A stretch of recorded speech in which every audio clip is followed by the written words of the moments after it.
Hi guys. So today we're going to talk about your mental health and we're going to talk about your feelings and not allowing people to invade into that private circle of your mental health, your awareness, or how you feel. So previously I was at my job for 2.5 years and I was a property manager. During that time there, I experienced, in the end, I started to experience a memory loss. I experienced so much stress that I couldn't perform my task. I was on my way to a nervous breakdown. I had been seeing a psychiatrist for probably a year and a half on medication. Um, I was praying every day that I went to job that I'd be able to perform it, but I had a lot of difficulties. And you would think that being a property manager, that my residents would be the ones causing me issues, but it wasn't. It was corporate. And for years, I climbed the corporate ladder, and I worked really hard to get to where I was at. And I gave a lot of my time. I even gave so much time that I even forgot about being a mom. And I just thought that if I made more money, that eventually I would get to a place to where I could actually be a mom. And that as long as I was in the office that was on property, and although that we lived on property, that I'm just right there, that I'm not far away. But actually, I really was further away than what I thought I was. I was even further away from myself. I got lost and I got trapped. I became a slave to my employer. Even though I was salarying, I was working 120 hours every 2 weeks. And I wasn't involved into my daughter's life as I should have been. Her mental health started being damaged. And she became, um, she had basically a breakdown. And a lot of it had to do with me not being there. And her going through things and being isolated in the house and during the pandemic. And I'm thinking, well, I'm just right there. I'm just right there. Like, I'm not that far away. I'm in the office. I'm only 10 steps away from the house, but I wasn't inside the house. I was outside the house. And it was basically more important at that time for me to try to make more money and make my employer happy so that I can keep a job and a roof over our head than it was for me to take care of my child's mental health, which doesn't really sound that great, but it's so easy to get trapped up in trying to please other people. Now, during this time, um, my job, when my daughter went in the hospital for 2 weeks for her mental illness, like, they told me, go on up and bring her whatever she needs and then come back. I couldn't take any time off after that. Whenever my mental health started being damaged, they wouldn't let me take off for FMLA. They basically threatened me not to even file for FMLA. Where am I going with this? Is that what I'm letting you know is that during this time I felt belittled. Um, I was belittled. I was like, didn't feel like I could do anything right. I felt like that I was nothing. They made me feel unworthy. They made me feel like I wasn't doing a good job in anything that I was doing. And I'm a great person. I help people. They wouldn't let me do anything inside of my office to write anyone up or to even get rid of anybody. I mean, I had things going on inside my office. They basically were stopping me from being able to perform my duties and flip the script to make it all on me, to make it look like I wasn't doing my job duties. And where am I going with this? I'm going with this because there are people out there who will damage you intentionally because they have other options out there that they want to explore or do. And those people will interrogate you to make you feel like that you're unworthy, that you're not doing a great job. They'll belittle you. They'll tell you, you're doing a terrible job, that you need to step it up, that you that you're not on the right track. Can you perform the task? I know you like working here, but I'm trying to help you. Do you like living here? I know you really like living on this community, but I'm trying to help you. So with those types of things that are being said to you, you will start to think like, oh my God, like I'm not gonna have anywhere to live. I'm not gonna have anywhere to work, and you shouldn't have to feel that way. You should not have to feel that way at all. People that are your leaders and even in corporate should be invested in you. They should be giving you positive motivation. They are coaches. They are supposed to be leading you and guiding you and giving you the tools and the training that you need if they feel like that you do not have or possess those things.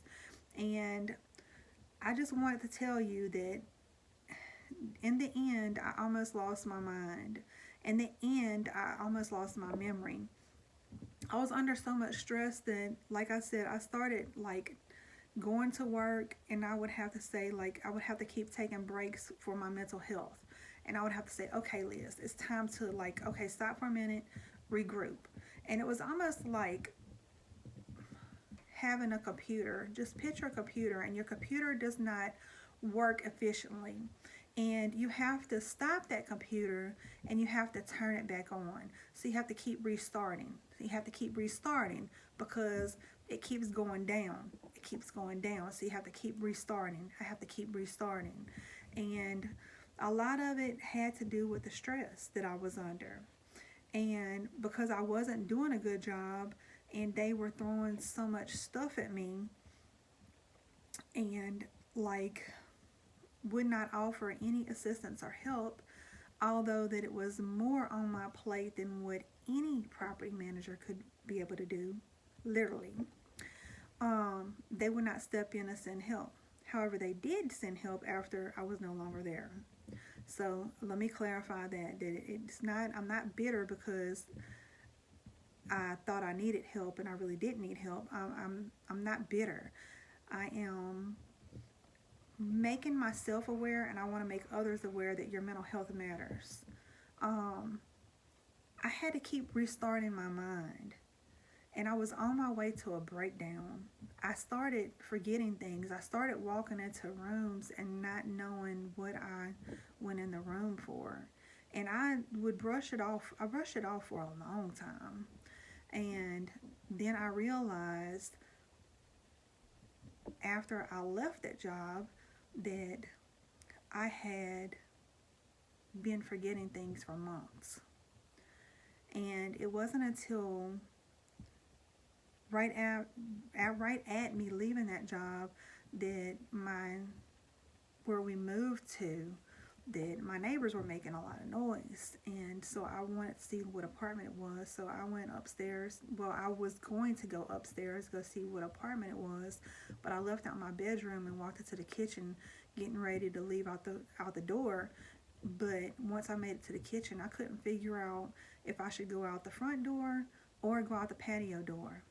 I was lost inside of my own house. I couldn't even remember how to get out of my house. And when I went in there and I couldn't figure it out, I was like, oh my God, like, what is going on? I got to get away from this job. Like, I'm under so much stress. It was very difficult. And it was really heartbreaking that I allowed my company to keep pushing me and put me underneath that much pressure until I started to lose my memory and I started to lose my mind. And I want to make sure that nobody else lets anybody put them in that place to be there. So if people are starting to tell you that you're not enough, remember that you are enough. And if people start telling you that you're unworthy, I want you to remember that you are very worthy. And if people start telling you that you're not good enough for the promotion, I want you to remember that you're definitely good enough for that promotion. They just have other motives behind it. And I want you to know that you're good enough, that you're smart enough, that you're educated enough, that you don't have to have a CAM and you don't have to have all of them initials behind your name as a property manager, even assistant manager or leasing agent. I want you to know that you are good enough. You are wonderful enough. God equipped you. God gave you everything that you need. You would not be in that position on your job if you weren't equipped, if you wasn't smart. I want you to remember that you are worthy. Then never let anybody come in and belittle you and make you think that you are not enough on that job. I want you to know that you're enough. If they do that to you, I want you to go find you another job, because your mental health matters. How you feel matters. The way you think matters. What you take home with you matters. The time that you spend in that office matters. And if you are in that place where you're spending too much time in that office, I'm going to ask you to not do that anymore, because your mental health matters. That I know that you're probably thinking, well, that's you. It's not me. Like, that happened to you, it won't happen to me. Let me tell you something. I never thought that it would happen to me. I always been a team player. One of my mottos is that I do whatever it takes in order to get the job done, whatever it takes. And that's what I always said, and that's how I was able to get to where I'm at. But I didn't know that I would be a slave to corporate America. Basically, I felt like a slave bound in chains, because I was living on property and I was working on property. And I was a slave. I felt like I was a slave on a plantation, and I had terrible owners over watching me, and they were just humiliating me and sitting back and laughing at the way that they were just overworking me, and I was still staying there. Never let nobody put you in that place to take away your dignity or your mental health. Never let anybody put you in that place to where to cost you your family's health. Never let anybody put you in that place to where you're put into a place where you feel like you can't get out of, to where you're bound in chains and you're a slave. You are not a slave. God said, who the Son sets free is free indeed, and you are free. And I want you to know, like, if you're not in a good place, and I am not at all a licensed psychiatrist or a therapist at all, but I have been there, and I've experienced the letdown, the heartbreaks, the devastation of it. I've experienced it, and I do not want you to go there. And I want you to know that there are other people out there who's going through the same thing. I have spoken to many people. I'm talking like 4 people other than myself, just speaking about what I went through in conversation. People that I don't even know. One out of the 4 that I do know. But 3 other people that I did not even know went through the same thing. Even though all 4 of them went through the same exact thing that I did. They started losing their memory. They started having to reset their mind, like that computer that I just spoke about. They had to start resetting. You can't let your mind keep resetting. Okay, I need to stop for a minute. Let me regroup. No, you can't keep doing that to your mind. If you keep doing it, like, eventually your mind is going to shut down. That is a sign that your body is shutting down. Don't let anybody shut you down. I want you to know that your voice matters, your life matters, how you feel matters, and the way that people treat you matters, and the way that you allow people to treat you matters. I want you to know that everything that you do, everything that you accept, it can make you or break you. But I want you to know how important and valuable you are. If you wasn't, you wouldn't be where you're at today. You're wonderfully made. And I'm always available at any time. I want you to have a blessed day, and I want you to know that you're great. And your voice matters every day of the week. Your mental health matters. I'm Liz Mitchell, and I want you to know that I'm here. Your voice matters completely. Have a great day.